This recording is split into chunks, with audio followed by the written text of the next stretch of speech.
How to add products to your wish list on AliExpress. Are you guys facing issues to add products to your wish list on AliExpress? If that's so, then this video might help you out. Without further ado, let's dive into the video. First of all, open Chrome on your laptop or mobile devices.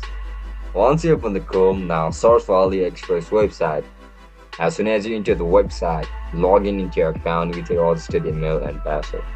After you get logged in, now scroll down, go over the product that you want to add on your wish list. After you enter the product, look at the right side of the screen where you can see this like icon or heart icon. Click on it. After you tap on it, the selected product will be added on your wish list. And that's it guys, that's how you're gonna add product on your wish list on AliExpress website. And if you guys found this video helpful, don't forget to like, share and subscribe to our channel. If you guys have any issues regarding AliExpress, make sure to comment down below so that I can help you out. I'll catch you up in the next one. Bye bye.